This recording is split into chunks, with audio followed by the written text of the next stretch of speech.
Hello and welcome to উড়ান পাঠশালা। উড়ান পাঠশালায় তোমাদের প্রত্যেককে স্বাগত জানাই। আমাদের বরাবরের মধ্যে আজকে এসএলএসটি সংস্কৃত ক্লাস নিয়ে এসেছি। তো তোমরা যারা এখনো উড়ানের যে অ্যাপ্লিকেশনটা সেটা ডাউনলোড করোনি, তারা অবশ্যই প্লে স্টোর থেকে তোমাদের উড়ান পাঠশালার যে অ্যাপ্লিকেশনটা রয়েছে সেখানে ডাউনলোড করে নেবে। সেখানে দেখবে দেখবে সবকিছু দেওয়া আছে তোমাদের, এসএলএসটি ক্লাস থেকে শুরু করে প্রতিটা বিষয়, এসএলএসটি ক্লাস থেকে শুরু করে সেখানে মক টেস্ট, প্রত্যেক দিনের 10টা করে প্র্যাকটিস সেট দেওয়া রয়েছে, ডাউট ক্লিয়ারিং ক্লাস দেওয়া রয়েছে। অতএব তোমরা যদি উড়ানের পাঠশালার এই অ্যাপ্লিকেশনটা ডাউনলোড করে নাও, তাহলে সেখান থেকে ওই অ্যাপসের মাধ্যমে তোমরা টোটাল এই এসএলএসটি যে সিলেবাসটা কিন্তু তোমরা কভার করতে পারবে এবং আপকামিং যে পরীক্ষা আছে আর মোটামুটি 1-1.5 মাস সময় রয়েছে, তার মধ্যে নিজেকে প্রস্তুত করে নিতে পারবে।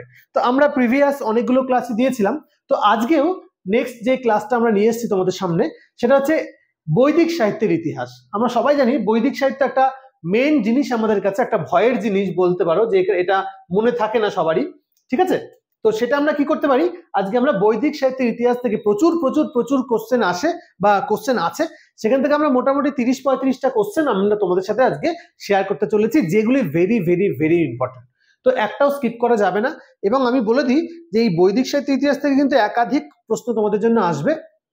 এবং বৈদিক সাহিত্য ইতিহাসের একটা আমি বলে দিতে পারি যে কমন যদি চাও তোমরা, কমন আসবেই, সেটা হচ্ছে আমাদের একটা চার্ট আছে বৈদিক সাহিত্যের, যে কোন বেদের মন্ত্র ব্রাহ্মণ আরণ্যক, এবং এটাই কিন্তু সব থেকে সমস্যা করে আমাদের মধ্যে। আমরা ভুলে যাই যে কোনটার একটার ঘাড়ে একটা চাপিয়ে দিই, যে কোন বেদের কোনটা ব্রাহ্মণ আরণ্যক, তাই না? তো সবারই কিন্তু এই জায়গাটা কনফিউশন। তো সেই কনফিউশন দূর করবার জন্য যেটা করণীয়, আমাদের একই জিনিস বারবার বারবার পড়তে হবে, বারবার রিভাইজ করতে হবে, বিশেষ করে বৈদিক সাহিত্যের ইতিহাস। কারণ এখানে না পুরোটাই খুব গুরুত্বপূর্ণ কথা, কোনগুলো আমরা সহজে মনে রাখতে পারি। যেমন ধরো সাহিত্যের ইতিহাস পোর্শনে আমরা গল্প সাহিত্য, হ্যাঁ গদ্য সাহিত্য, এগুলো গল্পের মতো বলে আমাদের মনে থাকে, কিন্তু বেদ যে বিষয়টা একটু জটিল বিষয়, বৈদিক ব্যাপার, তো সেইটা বারবার না পড়লে কিন্তু আমরা মনে রাখতে পারবো না। তো তাই জন্য আমি তোমাদের সাথে শেয়ার করছি কিছু গুরুত্বপূর্ণ টপিক, মানে বৈদিক সাহিত্যের ইতিহাস থেকে মোটামুটি 30-35টা কোশ্চেন তোমাদের সাথে শেয়ার করব। চলো দেখতে থাকো, আমরা একে একে শুরু করি। দেখো ফার্স্ট কোশ্চেন, প্রথমেই বেদ কাকে বলে আমরা জানি। বেদ কাকে বলে ও বেদ কত প্রকার? দেখো বেদ শব্দের মূল অর্থ হলো জ্ঞান। বেদ শব্দের মূল অর্থ হলো জ্ঞান, এবং সেটা কোন ধাতু থেকে এসছে? দেখো বিদ ধাতু থেকে এসছে। বিদ কথার অর্থ কি? আমরা সবাই জানি বিদ কথার অর্থ হচ্ছে জানা, এবং বিদ ধাতুর সাথে, আমরা ধাতুর চিহ্ন এটা, বিদ ধাতুর সাথে ঘং বা অচ প্রত্যয়, বিদের সাথে ঘং প্রত্যয় অ থাকে, অচেও অ থাকে, ঘং বা অচ প্রত্যয় করে আমরা পাবো বেদ। ঠিক আছে, আমরা ঘং প্রত্যয় বা অচ প্রত্যয় করে পেয়ে যাব বেদ। এবার যাজ্ঞবল্ক্যের মতে প্রত্যক্ষ বা অনুমানাদি, মানে অনুমান, প্রত্যক্ষ বা অনুমানের সাহায্যে যে জ্ঞান লাভ করা যায় না, সেই অতীন্দ্রিয় জ্ঞান যার দ্বারা লাভ করা হয় তার নাম হচ্ছে বেদ। তার মানে কি হচ্ছে, প্রত্যক্ষ বা পরোক্ষ বা অনুমান, মানে আমরা যেটা দেখতে পাচ্ছি, যেটা অনুমান করতে পারছি, তার দ্বারা যে জ্ঞান লাভ করা যায় না, আমরা কিছু দেখলাম, বইতে পড়লাম, জ্ঞান আরোহণ করলাম, কিছু অনুমান করে জ্ঞান আরোহণ করলাম এক্সপিরিয়েন্স থেকে, কিন্তু বেদ হচ্ছে এই সমস্ত দ্বারা যে জ্ঞানটা আহরণ করা যায় না, সেই জ্ঞানটা যার মাধ্যমে আমরা আয়ত্ত করতে পারি বা আমাদের মধ্যে আসতে পারে, সেটাই হলো বেদ। তার মানে কি বোঝা গেল যে যাজ্ঞবল্ক্যের মতে প্রত্যক্ষ বা পরোক্ষ বা অনুমান করে যে জ্ঞান লাভ করা যায় না, সেই অতীন্দ্রিয় জ্ঞান যার দ্বারা লাভ করা যায়, এটা যার হবে, যার দ্বারা লাভ করা যায় বা হয়, তার নামই হচ্ছে বেদ। তার মানে বেদ হচ্ছে প্রত্যক্ষ বা পরোক্ষ বা অনুমানের ঊর্ধ্বে, যার দ্বারা আমরা এই জ্ঞান লাভ করতে পারি, তাকে বলা হয় বেদ। আচ্ছা, বেদ কয় প্রকার? আমরা সবাই জানি যে ঋগ্বেদ, সামবেদ, যজুর্বেদ এবং অথর্ববেদ। ঋগ, সাম, যজু এবং অথর্ববেদ আমরা জানি, এবং আমরা এটাও জানি যে বেদ কে সৃষ্টি করেছেন, ভাগ করেছেন? মহর্ষি কৃষ্ণ দ্বৈপায়ন বেদব্যাস। ব্যাস কথার অর্থ হচ্ছে ভেঙে দেওয়া, আর বেদের বিভাজক, একটা বেদকে তিনি পেয়ে, বেদকে পড়ে তিনি ক্লাসিফাই করেছেন যে ঋগ, সাম, যজু এই তিনটে না একই গোত্রীয়, পূজা পাঠ জ্ঞান, তারপরে যজ্ঞ, এই সমস্ত বিষয়। আর অথর্ববেদটা সম্পূর্ণ আলাদা, সেজন্য ঋগ, সাম, যজু, অথর্ব চারটেকে আলাদা আলাদা স্লটে ভাগ করেছেন, সেজন্যই বলা হয় বেদ 4 প্রকার। ঠিক আছে, চলে যাব আমরা নেক্সট স্লাইডে। বেদকে ত্রয়ী বলা হয় কেন, যেটা এইমাত্র একটু আগে বলতে যাচ্ছিলাম, যে বেদকে ত্রয়ী কেন বলা হয়, বেদকে আমরা ত্রয়ী কেন বলি। তো দেখে নাও বেদকে ত্রয়ী কেন বলি। বেদে 3 প্রকার মন্ত্রের সমষ্টি, 3 প্রকার মন্ত্রের সমষ্টি হচ্ছে বেদ। আচার্য জৈমিনীর মতানুসারে ছন্দ ও পাদবদ্ধ মন্ত্রগুলি ঋক, মানে যেখানে ছন্দ ও পাদবদ্ধ রয়েছে সেগুলোকে বলা হয় ঋক মন্ত্র। গীত যুক্ত মন্ত্রগুলি হচ্ছে সাম। আমরা জানি যে সাম মানে হচ্ছে গীত, মানে গানের আকারে রয়েছে। এবং বাকি মন্ত্রগুলো হচ্ছে যজু নামে পরিচিত। তাহলে কি বললাম, ছন্দ ও পাদবদ্ধ মন্ত্রগুলিকে ঋক বলা হয়। ঋক হচ্ছে ছন্দ ও পাদবদ্ধ। ধীরে ধীরে আয়ত্ত তোমরা এটাকে আত্মস্থ করবে। বেদ এমন একটা জিনিস যে চোখ বন্ধ করে মুখস্থ করলে মনে রাখতে পারবে না, একটু আত্মস্থ করে একটু বুঝে বুঝে পড়বে, তারা দেখবে এগুলো মাথায় বেশি দিন থাকবে। তাহলে কি বলেছে, 3 প্রকার যে বেদ রয়েছে, ছন্দ ও পাদবদ্ধ মানে কবিতার মতো যেগুলি রয়েছে মন্ত্রগুলি, সেগুলো ঋক মন্ত্র। ঠিক আছে। তারপরে গীত যুক্ত মন্ত্র, সাম গানই আমরা বলি যে সাম গান, তার মানে গানের আকারে যে মন্ত্রগুলো রয়েছে সেগুলোকে বলা হয় সাম। এবং বাকি মন্ত্রগুলো হচ্ছে যজুর মন্ত্র। ঠিক আছে, যজুর বেদ নামে পরিচিত। আর অথর্ববেদের মন্ত্রগুলি 3টি লক্ষণ যুক্ত, মানে পদ্য, গীত এবং বাকি গদ্য সবকিছু মিলেই হচ্ছে অথর্ববেদ রয়েছে। তাহলে এই অথর্ববেদের মন্ত্রগুলি আবার 3টি লক্ষণকেই কভার করছে। তাই এই 3টি প্রকার লক্ষণযুক্ত মন্ত্রগুলোকে ত্রয়ী বলা হয়। 3 প্রকার লক্ষণযুক্ত মন্ত্রকে ত্রয়ী বলা হয়। আর একটা মতো বলা হয় যে ঋক, সাম,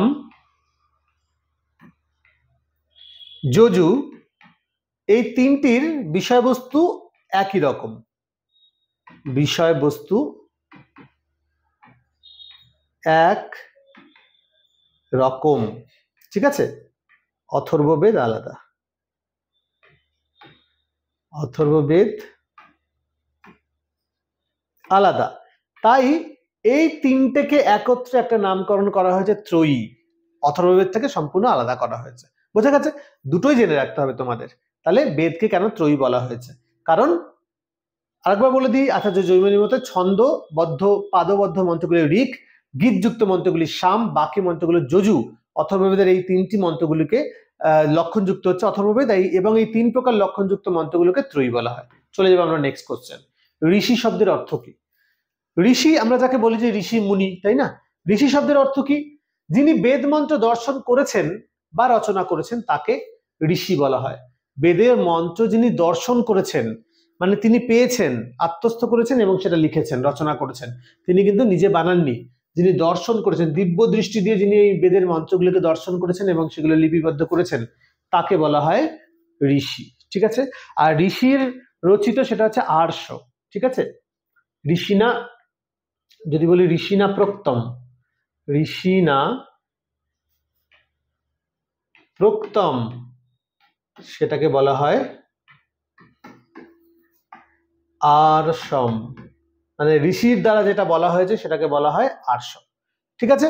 তাহলে ঋষি কাকে বলে? যিনি বেদ মন্ত্র দর্শন করেছেন বা রচনা করেছেন তাকে ঋষি বলে, এবং ঋষির দ্বারা যেটা রচিত বা উক্ত সেটাকে বলা হয় আর্ষম। ওকে, চলবো আমরা নেক্সট স্লাইডে। সুক্ত কাকে বলে? সুক্ত, সুক্ত কাকে বলে? আমরা খাই সুক্ত, বেশ অনেক রসিয়ে রসিয়ে অনেক কিছু দিয়ে খাই সুক্ত, সেটা একটা সুক্ত, খুব টেস্টি খাবার। আর এখানে সুক্ত কি? বেদের সুক্ত কি? সু অর্থাৎ শোভন উক্তি সুক্ত নামে পরিচিত। তার মানে যে সুন্দর কথা বলে, যে শোভনীয় কথা বলে, শোভনীয় উক্তি, সেটা হচ্ছে সুক্তি। ঠিক আছে, সুক্ত। তাহলে যেটা সুন্দরভাবে উক্ত হয়েছে, যেটা সুন্দরভাবে বলা হয়েছে, সেটাকেই বলা হয় সুক্ত। ঠিক আছে। তাহলে সুন্দর বা শোভন উক্তই হচ্ছে সুক্ত। ঋষির দ্বারা দৃশ্য কয়েকটি মন্ত্র নিয়ে রচিত সম্পূর্ণ কবিতাকে সুক্ত বলে। ঋষির দ্বারা রচিত কয়েকটি মন্ত্র নিয়ে, দেখো ঋষি রচনা করেছেন কয়েকটি মন্ত্র নিয়ে রচিত সম্পূর্ণ কবিতাকে সুক্ত বলা হয়। কয়েকটি মন্ত্র নিয়ে রচিত যে সম্পূর্ণ কবিতা, যেটা ঋষি রচনা করেছেন, তাকেই সুক্ত বলা হয়। আমি তুমি রচনা করলে কিন্তু সেটা সুক্ত হবে না। ঋষি যিনি মন্ত্র পেয়েছেন এবং লিপিবদ্ধ করেছেন, তার দ্বারা রচিত কয়েকটি মন্ত্র নিয়ে যে কবিতা, সেটাকেই বলা হয় সুক্ত। এরকম আমাদের প্রচুর সুক্ত আছে, তাই না? দেবী সুক্ত, অক্ষ সুক্ত, প্রচুর সুক্ত আছে, সজনীয় সুক্ত। তো সেই সমস্ত কিন্তু ঋষির দ্বারা উক্ত। তার মানে সুক্ত কে রচনা করেন? দেখো এখানে প্রশ্নটা নেই, কিন্তু পরীক্ষাতে আসতেই পারে। কিভাবে প্রশ্ন আসবে এখান থেকে? তোমাদের মনে হতে পারে যে এগুলো তো কোশ্চেন আনসার মোডে হচ্ছে, পরীক্ষায় কিভাবে আসবে? সুক্ত কাকে বলে? শোভন উক্তি হচ্ছে সুক্ত। আবার বলা হয় যে সুক্ত কে রচনা করেন, সেটা আমরা বলতে পারি যে সুক্ত ঋষি রচনা করেন বা ঋষির দ্বারা উক্ত হয়। চলে যাবো আমরা নেক্সট স্লাইডে। বেদের অপর নাম শ্রুতি কেন? বেদের অপর নাম শ্রুতি কেন? আমরা ত্রয়ী দেখেছি, ঋক্সাম যজুকে ত্রয়ী বলা হয়, আর এখানে বলছে বেদের অপর নাম শ্রুতি কেন। খুব বিখ্যাত, আমরা ছোটবেলা থেকে এটা শুনেছি যে আচার্য শিষ্য পরম্পরায়, এটা পরম্পরা, হ্যাঁ পরস্পরা হয়ে গেছে, এটা পরম্পরা, আচার্য শিষ্য পরম্পরায় বেদ শোনার মাধ্যমে রক্ষিত হতো বলে বেদের অপর নাম শ্রুতি। তার মানে আচার্য ও শিষ্য পরম্পরায়, গুরু শিষ্য পরম্পরায়, এই আগেকার দিনে না এই লেখার ব্যাপারটা ছিল না, সব স্টুডেন্টরা এক জায়গায় বসতো, শিষ্যরা, আর গুরু তাদেরকে বুঝিয়ে বুঝিয়ে বলতেন, এবং সেই শিষ্যরা যখন আবার বড় হয়ে যেতেন বা তাদের বেদ জ্ঞান হয়ে যেত, তখন তাদের শিষ্যদের আবার তারা এই জিনিসটাকেই আবার কি করতেন না বলতো। তার এইভাবে গুরু শিষ্য পরম্পরায় একে অপরকে বলছে বলছে বলছে বলছে, এইভাবেই কিন্তু চলে আসছে, কোথাও লিপিবদ্ধ নেই। তার মানে কি করে মনে রাখতো? শুনে শুনে মনে রাখতো। দেখবে আমরা সবসময় বলি যে একটা জিনিস পড়ার থেকে যদি আমরা আলোচনা করি না, তাহলে সেটা বেশি মনে থাকে, তাই না? তো এই বেদ, এটাও তাই, বেদ শুনে শুনে মনে রাখা হতো আগেকার দিনে গুরু শিষ্য পরম্পরায়, তাই শুনে শুনে মনে রাখা হতো বলে বেদকে বলা হচ্ছে শ্রুতি। বেদের অপর নাম শ্রুতি। শ্রুতি মানে শোনা, আমরা জানি। নেক্সট কোশ্চেন চলে যাব আমরা। বেদের কয়টি ভাগ ও কি কি? আপস্তম্ভের মতে বেদের দুইটি ভাগ, মন্ত্র এবং ব্রাহ্মণ। ঠিক আছে, আমরা একটা শ্লোকের আকারেও দেখতে পারি, মন্ত্র, আমরা সবাই জানি ব্রাহ্মণয়োর বেদ, নয়োর বেদ নামধেয়ম, নামধেয়ম। মন্ত্র এবং ব্রাহ্মণ এই দুটিকে নিয়েই হচ্ছে বেদ। ঠিক আছে, তাহলে এই শ্লোকটাও কিন্তু তোমাদের মুখস্থ রাখতে হবে, কারণ এখান থেকে কিন্তু তোমাদের শূন্যস্থান পূরণ দিতে পারে।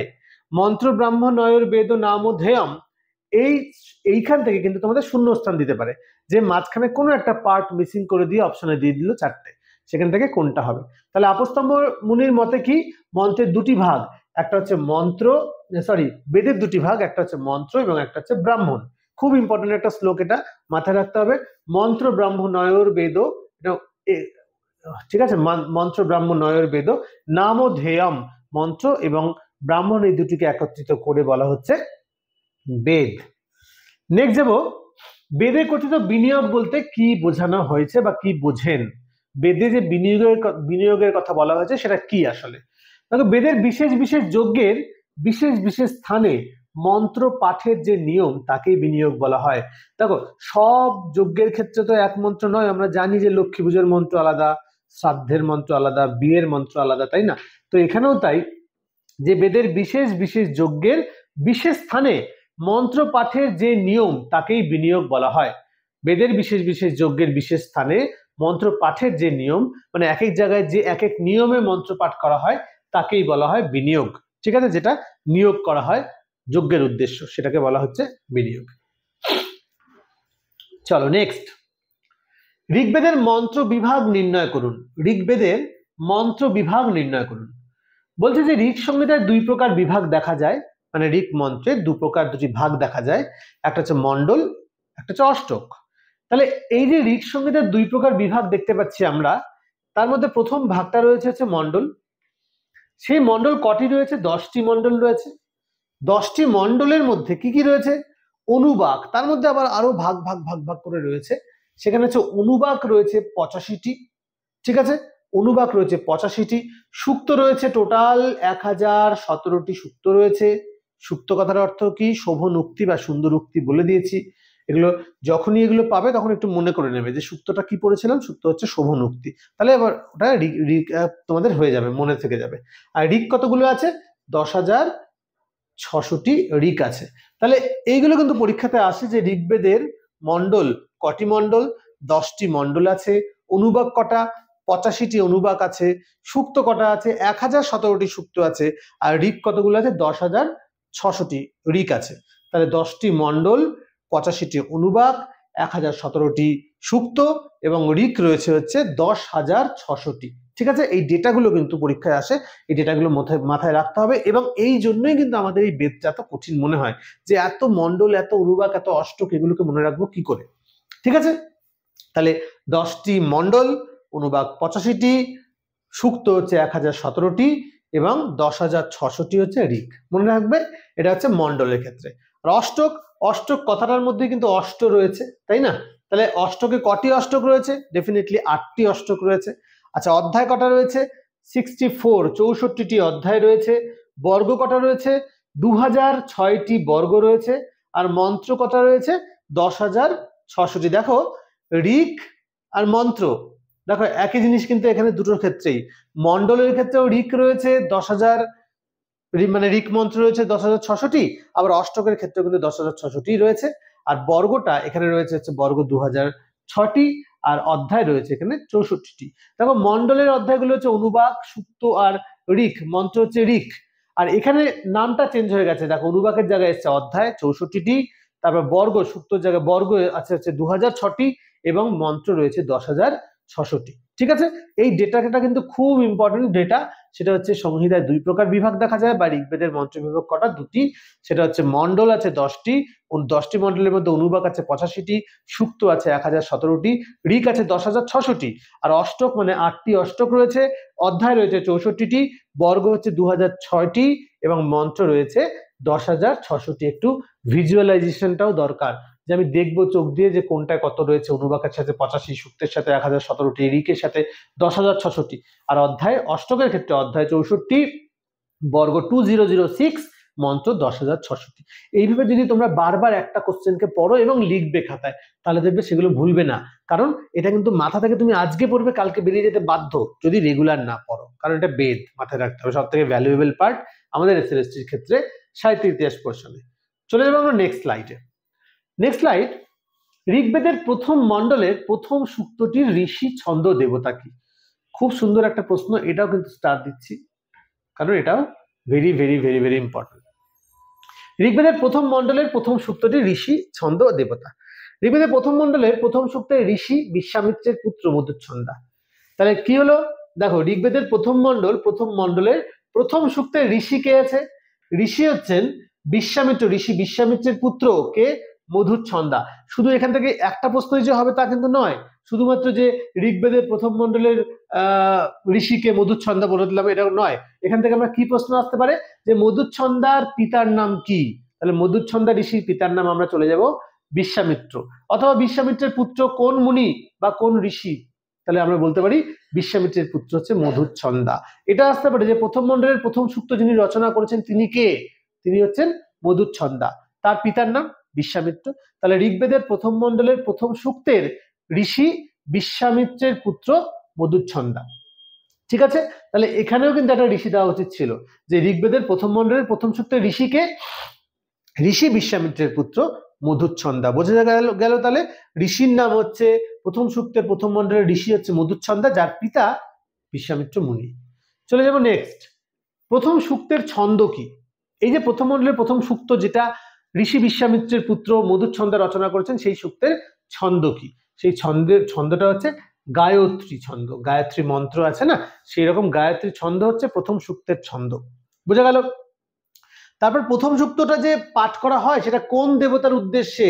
সেটা হচ্ছে অগ্নি দেবতার উদ্দেশ্যে। প্রথম সূক্তের দেবতা হচ্ছে অগ্নি, মানে আগুনকে দিয়ে আমরা শুরু করি। যে কোনো জায়গায় দেখবে আগুনকে দিয়ে শুরু করা হয়, আগুন জ্বালানো হয় ফার্স্ট। আগুন জ্বালানো মানে হচ্ছে অগ্নি দেবতাকে আহ্বান করা। আমরা বলি যে অগ্নয়ে স্বাহা, তাই না? মানে অগ্নয়ে স্বাহা আমরা বলে থাকি তো, স্বাহা।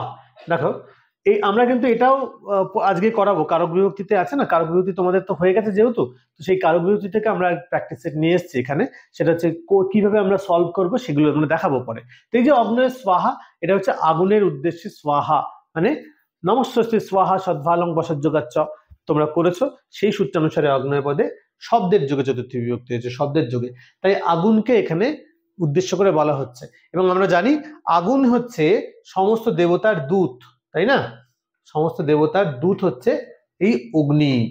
ঠিক আছে, কারণ অগ্নি সমস্ত দেবতার যে হবি প্রদান করা হয় যাদের উদ্দেশ্যে, সেই হবি বা পুরোরাস অগ্নি তাদের কাছে বহন করে নিয়ে যায়। কারণ আগুনে আমরা যজ্ঞে দেখবে আগুন জ্বলে, আগুনের মধ্যে সমস্ত কিছু দেই। তার মানে কি হচ্ছে, যে দেবতার উদ্দেশ্যে দিচ্ছি আগুন, সেটাকে কোথায়? আগুন জানি ঊর্ধ্বমুখী সবসময়। তাহলে আগুন সেই জিনিসগুলোকে নিয়ে চলে যাচ্ছে স্বর্গে, গিয়ে দেবতাদেরকে দিচ্ছে, যে আপনার পার্সেল আর কি, ডেলিভারি বয় যাকে আমরা বলি, সেটা বলতে পারি আগুনকে আমরা।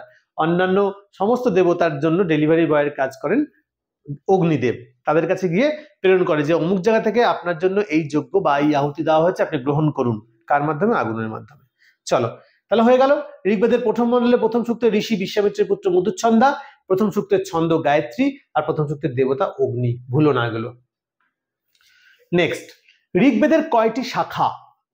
দেখো ঋগ্বেদের কয়টি শাখা? বর্তমানকালে ঋগ্বেদের দুটি শাখা প্রচলিত, একটা হচ্ছে শাকল শাখা আর একটা হচ্ছে বাষ্কল শাখা। শাকল শাখার মধ্যে 1017টি সূক্ত রয়েছে, শাকল শাখার মধ্যে সূক্ত রয়েছে 1017টি, এবং বাষ্কল শাখার মধ্যে সূক্ত রয়েছে 1020টি সূক্ত। তাহলে কি বললাম, বর্তমানকালে ঋগ্বেদের কটি শাখা প্রচলিত? দুটি শাখা প্রচলিত, এক হচ্ছে শাকল আর একটা হচ্ছে বাষ্কল। শাকলের মধ্যে 1017টি সূক্ত আছে এবং বাষ্কল শাখার মধ্যে 1020টি সূক্ত বর্তমানে। এগুলো একটু তোমাদেরকে মুখস্থ রাখতে হবে বিষয়গুলো। তারপর প্রতিটি বেদ বা সংহিতার ব্রাহ্মণ, আরণ্যক ও উপনিষদগুলি কি কি? এইটা হচ্ছে বেদের মধ্যে যত প্রশ্ন আছে তার মধ্যে সব থেকে ইম্পর্টেন্ট, এবং এখান থেকে একাধিক প্রশ্ন তোমরা গ্যারান্টেড পাবেই, কিন্তু এটা মনে রাখাটাও কিন্তু একটু কষ্টকর। ঠিক আছে, তো বিভিন্ন জন বিভিন্ন ট্রিক্স ইউজ করেন, বিভিন্ন ট্রিক্সের মাধ্যমে কিন্তু এগুলো মনে রাখা যেতে পারে। তো তোমরা একটু পড়ে নিয়ে নিজের মতো করে কিছু ট্রিক্স তোমরা বানিয়ে নিতে পারো। যেমন আমিও যদি আমার মাথায় আসে আমি সেটা বলে দিচ্ছি তোমাদের যে কিভাবে মনে রাখা যেতে পারে। সব হয়তো হবে না, দুই একটা বলতে পারি। দেখো, এটা হচ্ছে কোন বেদের কি ব্রাহ্মণ, কি আরণ্যক, কি উপনিষদ। ঠিক আছে, এবং এখান থেকে পরীক্ষাতে আসছে নিশ্চিত, গ্যারান্টেড, একের বেশি আসছে। আচ্ছা, তাহলে কি হলো, এটা আমরা একটা চার্টের মাধ্যমে মনে রাখা যেতে পারে। আমরা চার্টটা তুলে দিয়ে জাস্ট এমনি এমনি লিখেছি আর কি। দেখো, বেদেরই অপর নাম সংহিতা, তাই আমরা এখানে বেদকে সংহিতাও লিখেছি অবলিক দিয়ে। হ্যাঁ, তো দেখো ফার্স্ট আমরা জানি 4 প্রকার বেদ আছে, একটু বুঝিয়ে দিই ভালো করে, তারপর বলবো আরেকবার। প্রথম 4 প্রকার বেদের মধ্যে হচ্ছে ফার্স্ট হচ্ছে ঋগ্বেদ, তাই তো, সব থেকে বড় বেদ, প্রাচীন বেদ ঋগ্বেদ। আচ্ছা, ঋগ্বেদ এর ব্রাহ্মণ কোনটি? ব্রাহ্মণ দেখো কি কি আছে, ঐতরেয়, কৌশিতকী বা সাংখ্যায়ন। ব্রাহ্মণ হচ্ছে ঐতরেয় ব্রাহ্মণ একটা, আর কৌশিতকী একটা ব্রাহ্মণ, যার অপর নাম কিন্তু সাংখ্যায়ন। প্রশ্ন শুধু এখানেই থেমে থাকবে না যে ঋগ্বেদের ব্রাহ্মণ কয়টি। দুটি ব্রাহ্মণ রয়েছে, ঐতরেয় আর কৌশিতকী। এবং এখানে আরেকটা প্রশ্ন আসতে পারে যে এই কৌশিতকী ব্রাহ্মণের অপর নাম কি, বা সাংখ্যায়ন কার অপর নাম, বা সাংখ্যায়নের অপর নাম কি? কৌশিতকী। ঠিক আছে, তাহলে কৌশিতকী যে, সাংখ্যায়ন সেই। তাহলে ঋগ্বেদের কি হচ্ছে, ব্রাহ্মণ, ঐতরেয়, কৌশিতকী। মজার বিষয় হচ্ছে ঋগ্বেদের ক্ষেত্রে একটা মজার বিষয় হচ্ছে ব্রাহ্মণ, আরণ্যক, উপনিষদ তিনটেই ঋগ্বেদের ক্ষেত্রে সেম, আলাদা করে হেডেক নেওয়ার দরকার নেই। তিনটের ক্ষেত্রেই আরণ্যক, উপনিষদ এবং ব্রাহ্মণ ঋগ্বেদের ক্ষেত্রে তিনটেই এক, এটা নিয়ে আলাদা কোনো হেডেক নেই। তাহলে আরণ্যক কি? আরণ্যক দেখো ঐতরেয়, কৌশিতকী বা সাংখ্যায়ন, দুটো একই। আর উপনিষদ ঐতরেয় আর কৌশিতকী বা সাংখ্যায়ন, তিনটেই কিন্তু সেম সেম সেম। ঠিক আছে, তাহলে বেদের, ঋগ্বেদের ব্রাহ্মণ, আরণ্যক এবং উপনিষদ কি কি? ব্রাহ্মণ হচ্ছে ঐতরেয় এবং কৌশিতকী বা সাংখ্যায়ন, আরণ্যকও তাই, আবার উপনিষদও ঐতরেয়, কৌশিতকী বা সাংখ্যায়ন। বোঝা গেছে? Next 2 number, Samaveda. সামবেদের ব্রাহ্মণ কি কি? দেখো, সামবেদের ব্রাহ্মণ হচ্ছে প্রথমে তাণ্ডব মহাব্রাহ্মণ, ষডবিংশ ব্রাহ্মণ। আচ্ছা, এই তাণ্ডব মহাব্রাহ্মণকে না পঞ্চবিংশ ব্রাহ্মণ বলা হয়। হ্যাঁ, পঞ্চবিংশ বলা হয়। তো তাণ্ডব মহাব্রাহ্মণ, ষডবিংশ ব্রাহ্মণ, ছান্দোগ্য ব্রাহ্মণ, জৈমিনীয় বা তলবকার। এটাও কিন্তু একটা খুব ইম্পর্টেন্ট, জৈমিনীয় বা তলবকার। তাহলে যেটাই জৈমিনীয় সেটাই কিন্তু তলবকার হয়ে গেল। তাহলে ষডবিংশ ব্রাহ্মণ, তারপর জৈমিনীয় বা তলবকার ব্রাহ্মণ, সামবিধান আর আর্ষেয়। ঠিক আছে, তো এইগুলো মাথায় রাখতে হবে। তাণ্ডব মহাব্রাহ্মণ বা পঞ্চবিংশ ব্রাহ্মণ, ষডবিংশ ব্রাহ্মণ, ছান্দোগ্য ব্রাহ্মণ, জৈমিনীয় বা তলবকার ব্রাহ্মণ, সামবিধান আর হচ্ছে আর্ষেয়। ক্লিয়ার? তাহলে সামবেদ পর্যন্ত আমরা গেলাম, চলে যাবো আরণ্যক। আরণ্যক মাথায় রাখতে হবে, সামবেদের একটা আরণ্যক, সেটা হচ্ছে ছান্দোগ্য আরণ্যক। ছান্দোগ্য আরণ্যক একটাই আরণ্যক। তাহলে সামবেদের আরণ্যক কটা? একটা, সেটা হচ্ছে ছান্দোগ্য আরণ্যক। চলে যাবো আমরা উপনিষদে। সামবেদের উপনিষদ, ছান্দোগ্য উপনিষদ, কেন উপনিষদ। আমরা জানি যে কি কি ব্রাহ্মণ উপনিষদ রয়েছে, ছান্দোগ্য উপনিষদ আর কেন উপনিষদ। ছান্দোগ্য উপনিষদ আর কেন উপনিষদ, মানে কেন উপনিষদ আর ছান্দোগ্য উপনিষদ। তাহলে কটা উপনিষদ হচ্ছে? সামবেদের, ছান্দোগ্য উপনিষদ আর কেন উপনিষদ। আমরা একবার এটুকু পড়ে নিই, তারপরে নেক্সট স্লাইডে এর পরের পার্টটা আছে। তাহলে ঋগ্বেদে আমরা তিনটেই দেখলাম, ঐতরেয়, কৌশিতকী বা সাংখ্যায়ন, ব্রাহ্মণ, আরণ্যক, উপনিষদ, সেটা নিয়ে সমস্যা নেই কোনো। সামবেদের ব্রাহ্মণ হচ্ছে তাণ্ড মহাব্রাহ্মণ বা পঞ্চবিংশ ব্রাহ্মণ, ষটবিংশ ব্রাহ্মণ, আর্ষেয় ব্রাহ্মণ, ছান্দোগ্য ব্রাহ্মণ, জৈমিনীয় বা তলবকার ব্রাহ্মণ, আর হচ্ছে সামবিধান ব্রাহ্মণ। আরণ্যক একটাই, সেটা হচ্ছে ছান্দোগ্য আরণ্যক। আর উপনিষদের ক্ষেত্রে ছান্দোগ্য উপনিষদ। দেখো ছান্দোগ্যটা কিন্তু সব জায়গায় কমন রয়েছে, ব্রাহ্মণেও আছে ছান্দোগ্য ব্রাহ্মণ, আরণ্যকেও আছে ছান্দোগ্য, এবং উপনিষদেও কিন্তু ছান্দোগ্য উপনিষদ আছে। তার মানে সামবেদের একটা কমন জিনিস, সেটা হচ্ছে ছান্দোগ্য উপনিষদ, ছান্দোগ্য আরণ্যক এবং ছান্দোগ্য ব্রাহ্মণ। তাহলে এখানেও একটা শর্ট হয়ে গেল। তারপরে তাণ্ড মহাব্রাহ্মণকে পঞ্চবিংশ ব্রাহ্মণ বলছি, ষটবিংশ আলাদা করে আছে, জৈমিনীয়রই অপর নাম তলবকার, আর সামবিধান আর আর্ষীয়। ঠিক আছে, চলে যাবো আমরা নেক্সট। আর এখানে এক্সট্রা যেটা রয়েছে সেটা হচ্ছে কেন উপনিষদ। চলো নেক্সট, বেদ সংহিতা, ব্রাহ্মণ, আরণ্যক, মানে এটা সেকেন্ড পার্ট আমরা বলছি। দেখো সেকেন্ড পার্ট হচ্ছে যজুর্বেদ। যজুর্বেদকে আমরা প্রধানত দুটি ভাগে ভাগ করতে পারি। যজুর্বেদের দুটি ভাগ, এখানে লেখা নেই, তাও যজুর্বেদের দুটি ভাগ। এক হচ্ছে কৃষ্ণ যজুর্বেদ, আমরা এটা জানি, আর একটা হচ্ছে শুক্ল যজুর্বেদ। শুক্ল যজুর্বেদ, তাহলে কৃষ্ণ যজুর্বেদ আর শুক্ল যজুর্বেদ। তাহলে কি হলো, বেদের মধ্যে রয়েছে বেদ আর সংহিতা এক, তাই আমি আবার এখানে একটা রেখা দিয়ে দিলাম। কৃষ্ণ যজুর্বেদ প্রথম নাম্বার হচ্ছে কৃষ্ণ যজুর্বেদ। দেখো এখানে আরেকটা মোস্ট ইম্পর্টেন্ট একটা ইনফরমেশন, কৃষ্ণ যজুর্বেদের অপর নাম কি? কৃষ্ণ যজুর্বেদ বা তৈত্তিরীয় সংহিতা, মাথায় রাখতে হবে। কৃষ্ণ যজুর্বেদের অপর নাম কি? কৃষ্ণ যজুর্বেদের অপর নাম হচ্ছে তৈত্তিরীয় সংহিতা, কৃষ্ণ যজুর্বেদ বা তৈত্তিরীয় সংহিতা। এটার একটা মজার ব্যাপার হচ্ছে ব্রাহ্মণ, দেখো তৈত্তিরীয়, তার মানে এইটা আমি যদি জানি যে শুক্ল যজুর্বেদের অপর, কৃষ্ণ যজুর্বেদের অপর নাম তৈত্তিরীয় সংহিতা, তাহলে তৈত্তিরীয় সংহিতা বা তৈত্তিরীয় বেদ থেকেই কিন্তু আমরা ব্রাহ্মণ, আরণ্যক, উপনিষদটা পেয়ে যাচ্ছি কমন। যেমন সামবেদে ছিল, কি ছিল সামবেদে? আমাদের সামবেদে কমন ছিল ছান্দোগ্য, আর এখানে হচ্ছে তৈত্তিরীয়। তাহলে বেদ সংহিতায় কৃষ্ণ যজুর্বেদে কি কমন পাচ্ছি আমরা? তৈত্তিরীয় সংহিতা।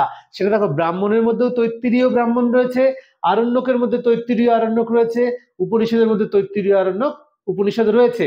এবার এক্সট্রা যেটা আমরা পাচ্ছি সেটা হচ্ছে কঠ উপনিষদ, যাকে আমরা বলি কঠোপনিষদ, কঠোপনিষদ, আর হচ্ছে শ্বেতাশ্বর উপনিষদ, শ্বেতাশ্বর উপনিষদ। ঠিক আছে, তাহলে উপনিষদ কি? তৈত্তিরীয় উপনিষদ, আর কঠ উপনিষদ, আর শ্বেতাশ্বর উপনিষদ। ঠিক আছে, চলে যাব আমরা কৃষ্ণ যজুর্বেদের থেকে এবার শুক্ল যজুর্বেদে। শুক্ল যজুর্বেদ বা বাজসনেয় সংহিতা। দেখো কৃষ্ণ যজুর্বেদ বা তৈত্তিরীয় সংহিতা আমরা পেয়েছি, এবং তৈত্তিরীয়টা সবার মধ্যে কমন ছিল।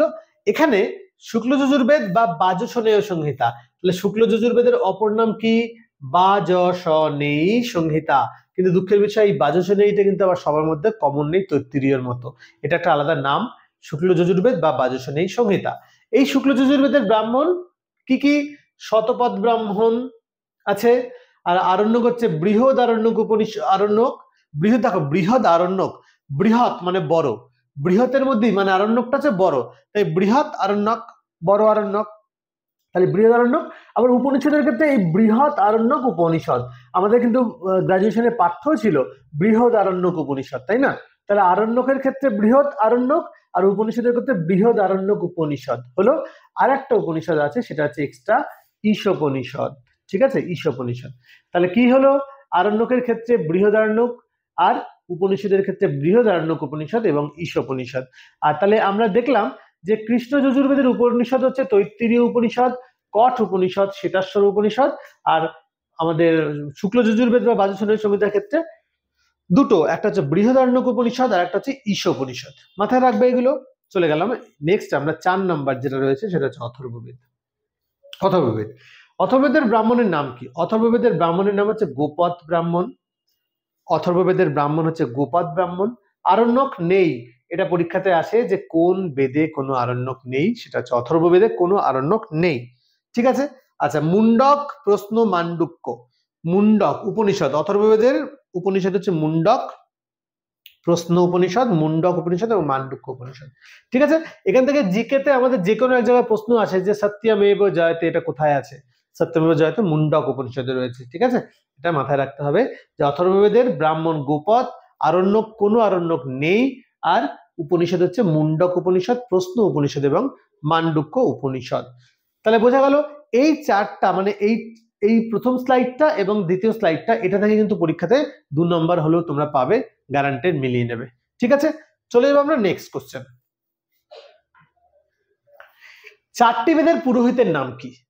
আমরা জানি বেদ 4টি আছে, খুবই ইম্পর্টেন্ট, এটা একটা ইম্পর্টেন্ট সূত্র, সবকটা কিন্তু এখানে ভাইটাল কোশ্চেন তোমাদের দেওয়া আছে। 4 বেদের পুরোহিতের নাম। ঋগ্বেদের পুরোহিতের নাম হোতা, যে ঋগ্বেদ যজ্ঞের পুরোহিত আমরা জানি যে হোতা, সেই ঋগ্বেদের পুরোহিতের নাম হচ্ছে হোতা। সামবেদের পুরোহিতের নাম উদ্গাতা, ঠিক আছে, উদ্গাতা।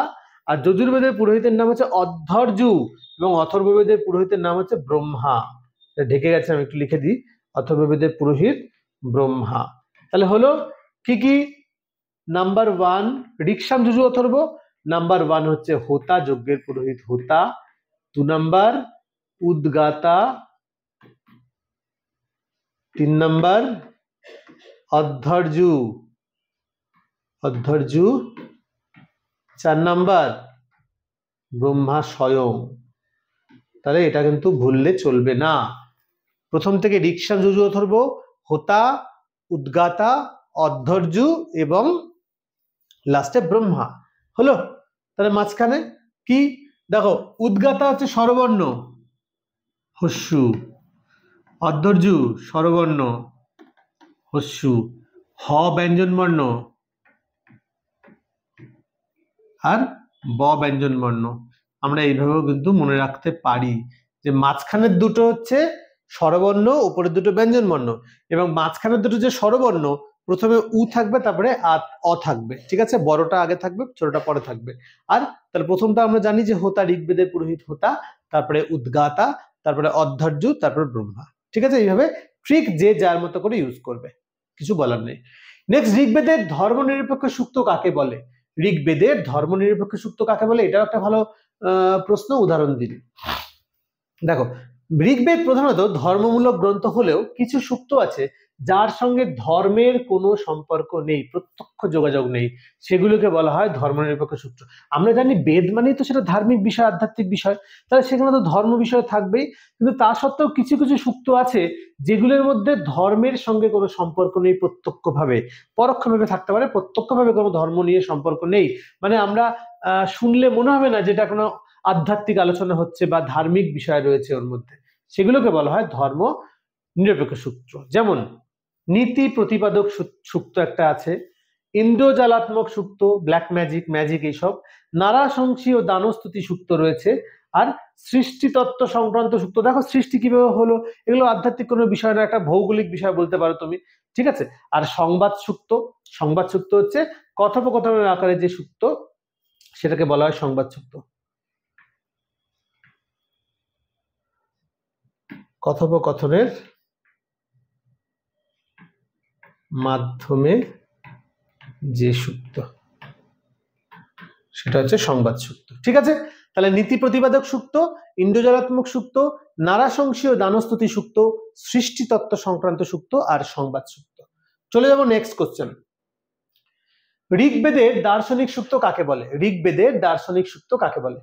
ঋগ্বেদের ধর্মনিরপেক্ষ ঐহিক বিষয় অবলম্বনে, যেমন ধর্ম, জীবন ও জগৎ সম্পর্কিত উচ্চতর চিন্তা নিয়ে রচিত সূক্তকে দার্শনিক সূক্ত বলা হয়।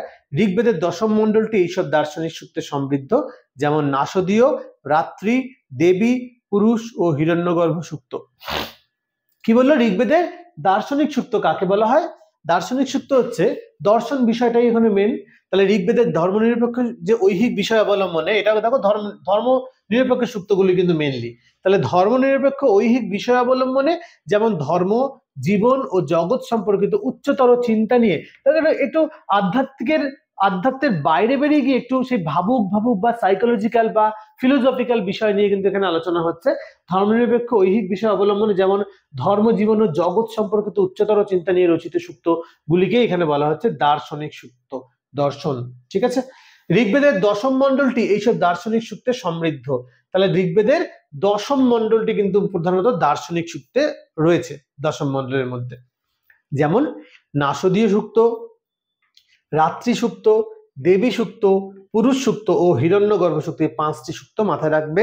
নাসদীয় সূক্ত, রাত্রি সূক্ত, দেবী সূক্ত, পুরুষ সূক্ত ও হিরণ্যগর্ভ সূক্ত, এই 5টি সূক্তকে বলা হয় ঋগ্বেদের দশম মণ্ডলের মধ্যে রয়েছে নাসদীয় সূক্ত, দেবী সূক্ত, পুরুষ সূক্ত, হিরণ্যগর্ভ সূক্ত এবং রাত্রি সূক্ত। এই 5টি সূক্তকে বলা হয় দার্শনিক সূক্ত বা নিরপেক্ষ সূক্ত, যেখানে জীবজগৎ সম্পর্কিত উচ্চতর চিন্তা রয়েছে। ঠিক আছে, এগুলোকে বলা হয় দার্শনিক সূক্ত। বোঝা গেছে? চলে যাবো আমরা নেক্সট স্লাইড। ঋগ্বেদের সংবাদ সূক্ত কাকে বলে? আমি প্রথমেই বলেছি যে কথোপকথনের আকারে যে সূক্তগুলো রচিত হয় সেটা হচ্ছে সংবাদ সূক্ত বলা হয়। দেখি এখানে কি বলছে। ঋগ্বেদে প্রায় 20টি সূক্ত আছে যেগুলি কথোপকথনের আকারে লিখিত বলেই এদেরকে সংবাদ সূক্ত বলা হয়। মানে একে অপরের সাথে কথা বলছে বা কনভারসেশন হচ্ছে, তার মাধ্যমে যে সূক্ত বা শ্লোক আকারে রচিত সেইগুলোকেই বলা হচ্ছে সূক্ত বা সংবাদ সূক্ত। সংবাদ আমরা বলি না যে সংবাদ পাঠ করছেন, তার মানে বলছি, তার মানে মেইন জিনিস হচ্ছে এখানে কথোপকথন, সেটাকেই বলা হচ্ছে সংবাদ সূক্ত। যেমন সরমা পুনি সংবাদ, সরমা একটা ক্যারেক্টার আর পুনি একটা ক্যারেক্টার, এদের দুজনের মধ্যে কথোপকথন হয়েছে এবং এই কথোপকথনের মাধ্যমে যে সূক্ত রচিত হয়েছে সেটাকে বলা হয় সরমা পুনি সংবাদ। পুরুর্বা উর্বশী সূক্ত, পুরুর্বা এবং উর্বশী হচ্ছে দুজন ক্যারেক্টার। নেক্সট জমজমি সূক্ত, জম এবং জমি দুজন সূক্ত, দুজনের মধ্যে কথোপকথন। আর হচ্ছে অগস্ত্য বা লোপামুদ্রা সূক্ত, অগস্ত্য এবং মুনি, অগস্ত্য এবং লোপামুদ্রা, এই দুজনের মধ্যে যে কথোপকথন হয়েছে তাকে বলা হয় সংবাদ সূক্ত। তার মানে সংবাদ সূক্ত মানে হচ্ছে কথোপকথনের আকারে। ঠিক আছে, সংবাদ সূক্ত। তার মধ্যে কিন্তু সরমাপনি, জমজমি এগুলো খুবই ভাইটাল বা ইম্পর্টেন্ট সূক্ত। চলে যাবো আমরা নেক্সট কোশ্চেন। 16, ঋগ্বেদের প্রধান দেব দেবীর নাম লিখুন। এটাও একটা ভালো প্রশ্ন হতে পারে অবশ্যই। ঋগ্বেদে প্রধান দেবদেবীর নাম লিখুন। বিশেষ করে পুরুষ দেবতার থেকেও কিন্তু ঋগ্বেদের স্ত্রী দেবতারা পরীক্ষায় এসেছে এবং আসেও। কি পুরুষ দেবতা তো অ্যাভেলেবেল, স্ত্রীগুলো একটু দেখে নিতে হবে পরে। দেখো পুরুষ দেবতা প্রথম হচ্ছে অগ্নি, তারপর ইন্দ্র, সূর্য, রুদ্র, যম প্রমুখ হচ্ছে পুরুষ দেবতা। তাহলে কে কে? অগ্নি, ইন্দ্র, সূর্য, রুদ্র, যম এবং আরো আছে অনেক, কিন্তু এগুলোই প্রধান। তাহলে অগ্নি, সূর্য, ইন্দ্র, রুদ্র, যম এরা হচ্ছে গিয়ে প্রধান প্রধান দেবতা। তারপর স্ত্রী দেবতা সরস্বতী, উষা, পৃথিবী, রাত্রি প্রমুখ।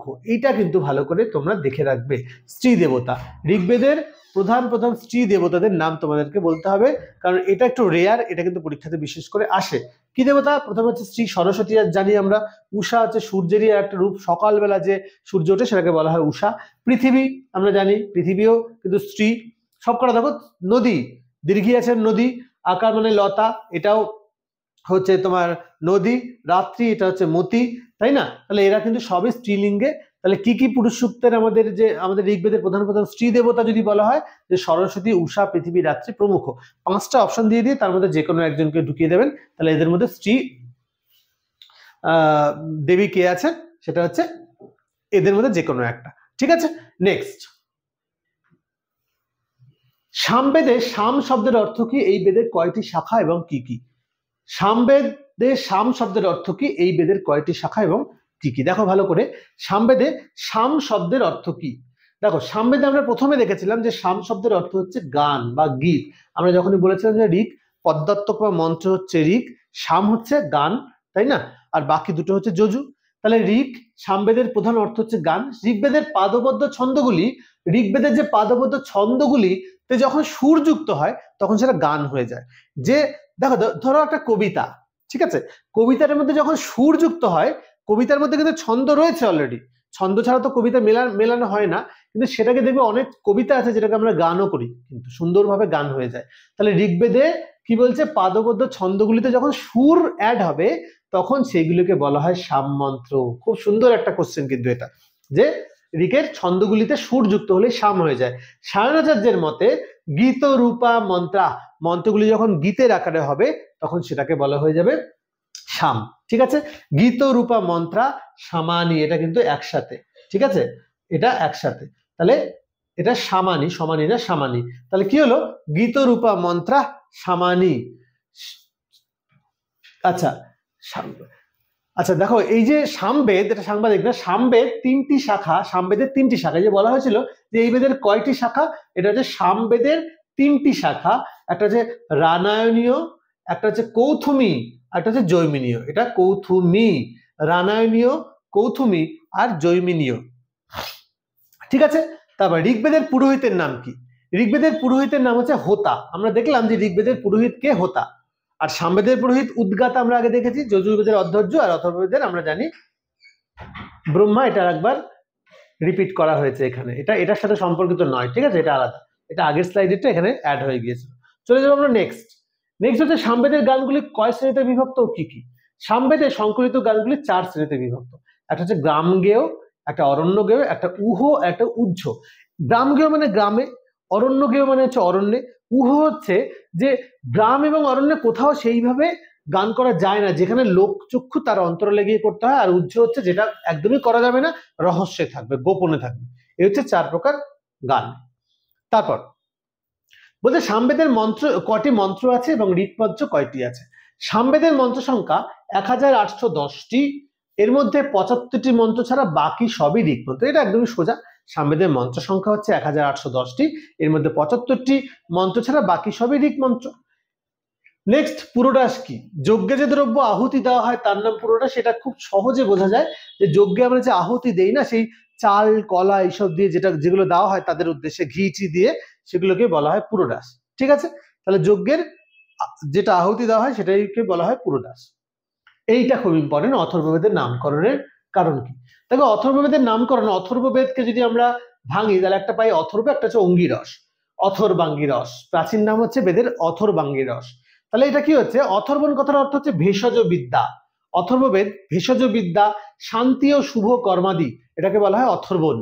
আর অঙ্গিরস, অঙ্গিরস কথার অর্থ হচ্ছে শত্রুবধ, উচাটন প্রভৃতি অশুভজনক কাজ। এই যে ধরো শত্রু হত্যা, ব্ল্যাক ম্যাজিক, শত্রুবধ, ভূত তাড়ানো, এইগুলো সব হচ্ছে অঙ্গিরসের মধ্যে পড়ছে।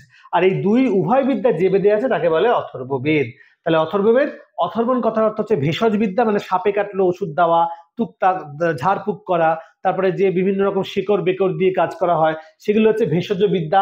শান্তি কামনা, কারো শান্তি, বাড়িতে অশান্তি রয়েছে, শান্তির জন্য যজ্ঞ করা, সেগুলো হচ্ছে ভেষজ অথর্বণের মধ্যে। আর অঙ্গিরস হচ্ছে উল্টোটা, নেগেটিভ, সেটা হচ্ছে অঙ্গিরস। তাহলে দুটো যার মধ্যে রয়েছে তাকে বলা হয় অথর্ববেদ।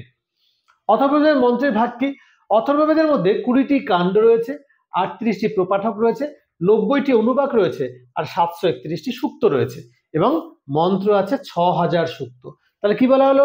অথর্ববেদে 20টি কাণ্ড আছে, 38টি প্রপাঠক আছে, 90টি অনুবাক, আর 731টি সূক্ত রয়েছে, এবং প্রায় মন্ত্র আছে 6000টির মতো মন্ত্র রয়েছে। চলে যাবো নেক্সট। উপনিষদ শব্দের অর্থ কি? উপনিষদ শব্দের অর্থ, এটাও খুব ভালো, উপপূর্বক নিপূর্বক সৎ ধাতুর উত্তর কৃপ প্রত্যয় করে উপনিষদ শব্দটি নিষ্পন্ন হয়েছে, যার সার অর্থ হচ্ছে ব্রহ্মজ্ঞান।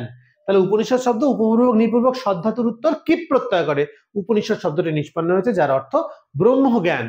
জীবনের জন্ম মৃত্যুর কারণে অবিদ্যাকে নিঃশেষে জীর্ণ করে যে বিদ্যা ব্রহ্ম সমীপে জীবকে নিয়ে যায় সেই বিদ্যাই হচ্ছে উপনিষদ। তাহলে জীবনের জন্ম মৃত্যুর কারণ অবিদ্যাকে নিঃশেষ করে, জীর্ণ করে যে বিদ্যা ব্রহ্ম সমীপে জীবকে নিয়ে যায় সেই বিদ্যাকেই বলা হয় উপনিষদ। তাহলে এটা কিন্তু খুব ভালো করে মুখস্থ করবে। উপনিষদ উপপূর্বক বিদপূর্বক শব্দতরুত কৃপ প্রত্যয় করে নিষ্পন্ন হয়েছে, ব্রহ্মজ্ঞানের অর্থ। বেদাঙ্গ কয়টি ও কি কি? বেদাঙ্গ 6টি, আমরা জানি 6টি বেদ, যেমন শিক্ষা, কল্প, ব্যাকরণ, নিরুক্ত, ছন্দ এবং জ্যোতিষ। এই 6টা আমরা জানি, সবসময় মুখস্থ আমাদের, শিক্ষা, কল্প, নিরুক্ত, ব্যাকরণ, ছন্দ, জ্যোতিষ। বেদ অধ্যয়নে সাহায্যকারী বলে এদেরকে বেদাঙ্গ বলা হয়। বেদের অঙ্গ, সরঙ্গ একে বলা হয় কিন্তু, কারণ বেদ পাঠের জন্য এই শিক্ষা, কল্প, নিরুক্ত, ব্যাকরণ, ছন্দ, জ্যোতিষ আমাদের লাগবেই লাগবে, তাই এদেরকে বলা হয় বেদাঙ্গ। চলে যাবো 25 নম্বর, বৈদিক ছন্দগুলির নাম কি? আমরা জানি কটা আমাদের বৈদিক ছন্দ রয়েছে, আমাদের 7টি বৈদিক ছন্দ রয়েছে। মোট পরীক্ষাতে আসে কতগুলি বৈদিক ছন্দ? 7টি বৈদিক ছন্দ। অনুষ্টুপ, গায়ত্রী, ত্রিষ্টুপ, জাগতি, উষ্ণিক, বৃহতি এবং পংক্তি। এটা মুখস্থ করতে হবে। 7টি আমাদের বৈদিক ছন্দ রয়েছে, অনুষ্টুপ, ত্রিষ্টুপ, গায়ত্রী, জগতি, উষ্ণিক, বৃহতি এবং পংক্তি। তাহলে মোট ছন্দ হচ্ছে আমাদের 7টি। তারপর কল্পসূত্র কয় প্রকার ও কি কি? কল্পসূত্র আমরা জানি 4 প্রকার: শ্রৌতসূত্র, গৃহ্যসূত্র, ধর্মসূত্র এবং শূল্যসূত্র। শ্রৌতসূত্র গৃহ্যসূত্র, ধর্মসূত্র, শূল্যসূত্র, এই 4 প্রকার হচ্ছে আমাদের কল্পসূত্র বা কলু সাহিত্য বলা হয়। কল্পসূত্র বা কলু সাহিত্য, ঠিক আছে, কলু সাহিত্য। চলে যাবো নেক্সট। সংক্ষেপে গৃহ্যসূত্রের পরিচয় দিন। যে কল্পসূত্রে গার্হস্থ্য জীবনের বিভিন্ন আচার আচরণ বা আচরণীয় সংস্কার রয়েছে তৎসংশ্লিষ্ট জাগাদির বিধান পাওয়া যায় তাকেই বলা হয় গার্হস্থ্য জীবনে যেগুলো রয়েছে সেটাই গৃহ্যসূত্র। যেমন ঋগ্বেদের আশ্বলায়ন গৃহ্যসূত্র, সাংখ্যায়ন গৃহ্যসূত্র প্রভৃতি গৃহ্যসূত্র হচ্ছে সংক্ষেপে গৃহ্যসূত্রের পরিচয়। তাহলে গার্হস্থ্য জীবনের বিভিন্ন আচার যে সংস্কারে রয়েছে তাকেই বলা হয় গৃহ্যসূত্র, যেমন আশ্বলায়ন গৃহ্যসূত্র এবং সাংখ্যায়ন গৃহ্যসূত্র। পেয়ে গেলাম আমরা। নেক্সট চলে যাবো আমরা। আচ্ছা, 27-এর পর এবার আমরা 28 নম্বর প্রশ্ন দেখো, ত্রিমুনি ব্যাকরণম। খেয়াল করবে ত্রিমুনি ব্যাকরণম, সরি ত্রিমুনি ব্যাকরণম। দেখো এখানে ত্রিমুনি ব্যাকরণম এটা কিন্তু ক্লিবলিঙ্গে আছে, ঠিক আছে। তো এই ত্রিমুনি ব্যাকরণমটা ক্লিবলিঙ্গে থাকার মানে কি? ত্রিমুনি ব্যাকরণ কাকে বলে? পাণিনির অষ্টাধ্যায়ী, কাত্যায়নের বার্তিক এবং পতঞ্জলির মহাভাষ্য, এই 3টি ব্যাকরণ একত্রে ত্রিমুনি ব্যাকরণম বলা হয়। কি বলা হলো? পাণিনির অষ্টাধ্যায়ী মানে পাণিনি রচিত অষ্টাধ্যায়ী, অষ্টাধ্যায়ী হচ্ছে পাণিনির গ্রন্থ, ঠিক আছে। কাত্যায়নের বার্তিক, বার্তিককার কাত্যায়ন আমরা জানি যে কাত্যায়ন মুনি বার্তিক রচনা করেছেন। তো দেখো এখানে কি হচ্ছে, আচ্ছা তো বার্তিককার কাত্যায়ন মানে কাত্যায়ন মুনির যেটা রচনা সেটা হচ্ছে বার্তিক, ঠিক আছে। তো এই বার্তিক এবং পতঞ্জলির মহাভাষ্য, পতঞ্জলি রচনা করেছেন মহাভাষ্য, এই 3টেকে মানে এই 3টে গ্রন্থকে একত্রিত করে কি বলা হচ্ছে, এই 3টি ব্যাকরণ একত্রে ত্রিমুনি ব্যাকরণম নামে পরিচিত। কারণ ত্রিমুনি ব্যাকরণম, ব্যাকরণম মানে গ্রন্থ মানে ক্লিবলিঙ্গ, সেজন্য মহাসন্ত রয়েছে। তাই ত্রিমুনি ব্যাকরণম কাকে বলা হয়? তাদের গ্রন্থগুলিকে বলা হয়। আমরা দুটো কোশ্চেনই রেখেছি সেটের মধ্যে, যে যাতে তোমাদের বুঝতে সুবিধা হয়। একটা হচ্ছে ত্রিমুনি ব্যাকরণ, একটা হচ্ছে ত্রিমুনি ব্যাকরণম। তাহলে এখানে ব্যাকরণমকে জোর দিয়েছে মানে ব্যাকরণ গ্রন্থগুলিকে বলা হচ্ছে। তাহলে ত্রিমুনি ব্যাকরণ বলতে হচ্ছে পাণিনির অষ্টাধ্যায়ী একটা, কাত্যায়নের বার্তিক একটা এবং পতঞ্জলির মহাভাষ্য, এই 3টেকে একত্রিত করে আমরা বলতে পারি ব্যাকরণম, ঠিক আছে। এই 3টেকে একত্রিত করে আমরা বলতে পারি ব্যাকরণম। বোঝা গেল? চলো আমরা নেক্সট কোশ্চেনে চলে যাব। ধর্মসূত্র কি? দেখো এই ধরনের গ্রন্থে প্রধানত চতুর্বর্ণ ও 4 আশ্রমের পালনীয় বিধি, 4টি বর্ণ মানে ব্রহ্মচর্য, গার্হস্থ, বানপ্রস্থ, সন্ন্যাস, সেটা হচ্ছে চতুর আশ্রম, আর এখানে হচ্ছে ব্রাহ্মণ, ক্ষত্রিয়, বৈশ্য, শূদ্র, এই 4টি বর্ণ এবং 4টি যে আশ্রম আছে তাদের পালনীয় বিধি সংক্রান্ত বিষয় লিপিবদ্ধ আছে এই ধর্মসূত্রে। তাহলে কি বলা হলো? ধর্মসূত্র কি? এই ধরনের গ্রন্থে প্রধানত চতুর্বর্ণ ও 4 আশ্রমের পালনীয় বিধি সংক্রান্ত বিষয় লিপিবদ্ধ আছে। এই ধর্মসূত্রগুলি স্মৃতিশাস্ত্রের মূল ভিত্তি, যেমন গৌতম ধর্মসূত্র, আপস্তম্ভ ধর্মসূত্র, বৌধায়ন ধর্মসূত্র, বশিষ্ঠ ধর্মসূত্র, বিষ্ণু ধর্মসূত্র প্রভৃতি, ঠিক আছে।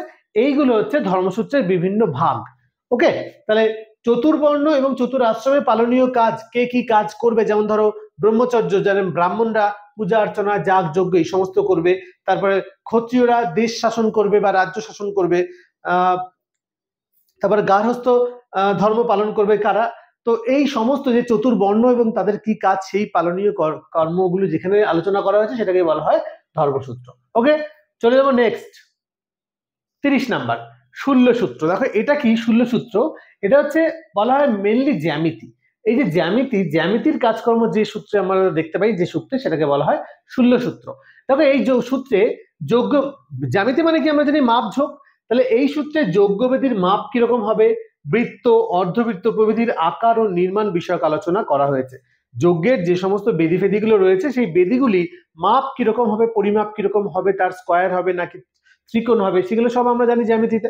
তাহলে এই জ্যামিতি শূল্যসূত্র হচ্ছে প্রাচীন আর্যদের জ্যামিতি শাস্ত্র জ্ঞানের এবং তাদের তীক্ষ্ণ বুদ্ধির পরিচায়ক। তার মানে শূল্যসূত্রের সাথে কার সম্পর্ক রয়েছে? জ্যামিতির সম্পর্ক রয়েছে, ঠিক আছে। এটা একটু তোমরা মাথায় রেখে দিও। নেক্সট হচ্ছে 31 নাম্বার, নিরুক্ত কি? তো নিরুক্ত হচ্ছে বৈদিক মন্ত্রের বিভিন্ন পদের অর্থজ্ঞানের জন্য যে শাস্ত্র অপরিহার্য তার নাম নিরুক্ত। বৈদিক মন্ত্রের বিভিন্ন যে পদগুলো রয়েছে সেগুলোর অর্থ আমরা সবাই জেনে উঠতে পারি না, যেহেতু একটু কঠিন টার্মগুলো থাকে। সেই অর্থজ্ঞানের জন্য যে শাস্ত্র আমাদেরকে কাজে দেয় বা সাহায্য করে তার নামই হচ্ছে নিরুক্ত। তার মানে নিরুক্তর মাধ্যমে আমরা বিভিন্ন বৈদিক পদের অর্থ জ্ঞান করতে পারি বা অর্থজ্ঞান সম্ভব, তাকে আমরা বলি নিরুক্ত। এটা কিন্তু মোস্ট ইম্পর্টেন্ট একটা কোশ্চেন। আচ্ছা, একে বৈদিক শব্দাবিধান বা মন্ত্রভাষ্য বলা হয়। শব্দাবিধান বা মন্ত্রভাষ্য, শব্দাবিধান মানে হচ্ছে অভিধান, ডিকশনারি বা মন্ত্রভাষ্য বলা হয় নিরুক্তকে, যেহেতু নিরুক্তের মাধ্যমে আমরা বৈদিক সমস্ত পদের অর্থ জানতে পারি। আচ্ছা, আচার্য যাস্ক নিরুক্তের রচয়িতা, তা নিরুক্ত রচনা কে করেছেন? আচার্য যাস্ক। ঠিক আছে, চলে যাবো আমরা নেক্সট। ব্যাকরণ সম্বন্ধে সংক্ষেপে লিখুন। ব্যাকরণ সম্পর্কে, ব্যাকরণ বেদেরই একটা বিষয় ব্যাকরণ, তাহলে ব্যাকরণ সম্পর্কে সংক্ষেপে আমরা কি লিখতে পারি? দেখো, বেদ জানার জন্য ব্যাকরণ অপরিহার্য। আমাদের বেদ জানবার জন্য ব্যাকরণ অবশ্যই মাস্ট দরকার। ব্যাকরণ শব্দ গঠন ও ভাষা নিয়ন্ত্রণের শাস্ত্র। তাহলে বেদকে জানবার জন্য আমাদের ব্যাকরণ না জানলে আমরা বেদের ভাষা কি করে বুঝবো বা উচ্চারণ কি করে করবো, তাই না? তাই বেদ জানার জন্য ব্যাকরণ মাস্ট, এবং ব্যাকরণ শব্দ গঠন ও ভাষা নিয়ন্ত্রণের শাস্ত্র। ঠিক আছে, শব্দ গঠন কি করে হবে, ভাষাকে কি করে নিয়ন্ত্রণ করব, সেটা বোঝানোর জন্য আমাদের ব্যাকরণ পাঠ দরকার। প্রাচীনকালে প্রাতিসাক্ষ্য ব্যাকরণ রচনা করেন, পরে পাণিনি অষ্টাধ্যায়ী উল্লেখ আছে। আমরা জানি ব্যাকরণের স্রষ্টা হচ্ছে অষ্টাধ্যায়ী, তার আগেও প্রাচীনকালে কিন্তু প্রাতিসাক্ষ্য তিনিও ব্যাকরণের স্রষ্টা বলা যেতে পারে। চলে যাবো আজকে লাস্ট কোশ্চেন, ত্রিমুনি ব্যাকরণম। দেখো, ত্রিমুনি ব্যাকরণ আগেরটা ছিল, এটা হচ্ছে ত্রিমুনি ব্যাকরণ কি। ঠিক আছে, তো ত্রিমুনি ব্যাকরণ কি আমি আগের কোশ্চেনে বলেছিলাম ব্যাকরণম, এখানে মহাসন্ত ছিল, এটা দেখো দেখো মহাসন্ত নেই। যেমন ত্রিমুনি ব্যাকরণ, যেখানে মহাসন্ত ছিল সেখানে আমরা গ্রন্থগুলোকে টার্গেট করেছিলাম, আর এখানে বলছে অষ্টাধ্যায়ীকৃত পাণিনি, বার্তিককার কাত্যায়ন এবং মহাভাষ্যকার পতঞ্জলি। তার মানে তাদের রচনাগুলো নয়, যারা রচয়িতা তাদেরকে টার্গেট করা হচ্ছে। পাণিনি, বার্তিককার কাত্যায়ন এবং মহাভাষ্যকার পতঞ্জলি, এই তিনজন বৈয়াকরণ ত্রিমুনি ব্যাকরণ নামে পরিচিত। তাহলে পার্থক্যটা বোঝা গেল। ত্রিমুনি ব্যাকরণম, ব্যাকরণম মানে গ্রন্থগুলিকে বোঝাবে, আর ত্রিমুনি ব্যাকরণ, ত্রিমুনিতে যদি টার্গেট হয় তাহলে ক্যারেক্টার গুলোকে বোঝাবে। তাহলে যদি ত্রিমুনি ব্যাকরণম হয় তাহলে আমরা শুধু গ্রন্থগুলোকে বুঝবো, আর ত্রিমুনি ব্যাকরণ যদি হয় তাহলে আমরা ব্যক্তিগুলোকে বুঝবো। তাহলে ত্রিমুনি ব্যাকরণ বলতে কি বোঝায়? অষ্টাধ্যায়ী যিনি রচনা করেছেন পাণিনি, বার্তিককার কাত্যায়ন এবং মহাভাষ্যকার পতঞ্জলি, এই তিনজন বৈয়াকরণকে আমরা একত্রে বলতে পারি ত্রিমুনি ব্যাকরণম। তো এই ছিল আজকের ক্লাস। কেমন লাগলো জানাবে, লাইক শেয়ার কমেন্ট অবশ্যই করবে। তোমাদের যদি কোনো কোয়ারিজ থাকে তোমরা অবশ্যই তোমাদের কমেন্ট সেকশনে জানাবে, আমরা তোমাদের দায়িত্ব নিয়ে সেই উত্তরগুলো দেবো। এবং লাইক শেয়ার কমেন্ট অবশ্যই হবে এবং শেয়ার করে দেবে চ্যানেলটি। ঠিক আছে, তো এরপরে ক্লাসগুলো দেখতে থাকো, ব্যাকরণের ক্লাস আসছে এরপরে। প্রত্যেকে ভালো থেকো।